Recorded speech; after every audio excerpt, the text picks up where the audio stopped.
everybody? This is the Magic Man, the tennis preacher, the prophet, the psychic, coming back at you again with another video.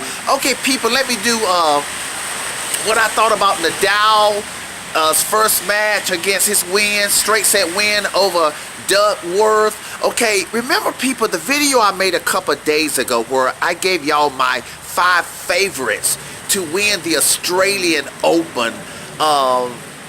I had Djokovic number 1, Federer number 2, Nadal was number 3, Wawrinka number 5, and I had Zverev as number had Wawrinka number 4 and Zverev as number 5. But when I mentioned that Nadal was number 3, I said that I knew Nadal was suspect, but I still had to put him as number 3 because of just how great he is. And I've seen Nadal, even though Nadal was rusty, and I said he was suspect because he played so rusty and lost a couple weeks ago, and he looked really, really sluggish and bad. Even Nadal fans acknowledge that. But I said, just on the greatness of Nadal, I'm still going to put him right under Federer as number 3.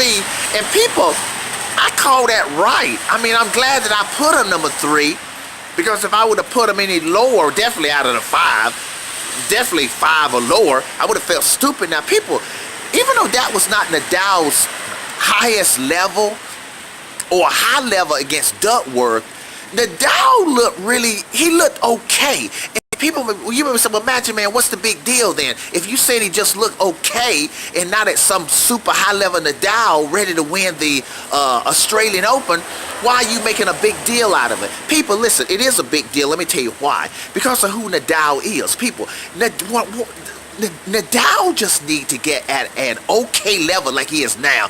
Now he can build on that level. And the way he looked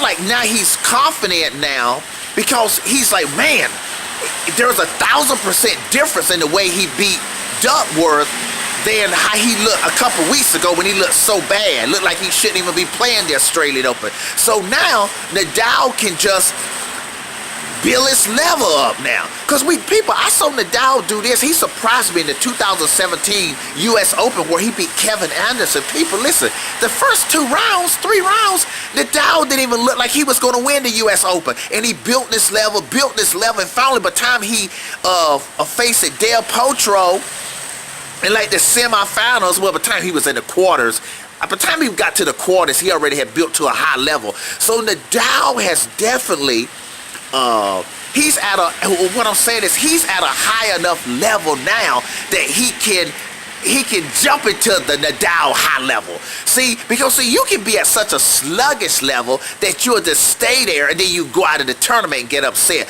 But Nadal, he is in a high enough level where he can build confidently now and be able to face Federer, reach the semis, and be able to try to beat Federer in the semis at least. Okay, people, so that's why I look at Nadal at, he's definitely, and another thing is this, people, like I said in the video the other day, everybody looks beatable to me. Federer looks beatable, even though he looks good, but Federer ain't looking like no super Federer.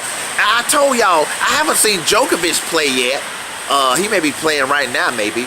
I think he plays somewhere tonight, here at this time.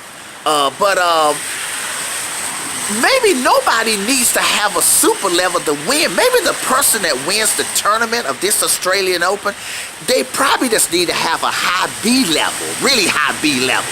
Because it seems that, like I said, I need to see how Djokovic is playing. But for some reason, people, I think everybody, like I said, is beatable. They're at like beatable level, okay? And that's good for Nadal at the level Nadal is right now, okay? But should Nadal fans be worried? Should they be happy? Nadal fans should be happy with what they just saw.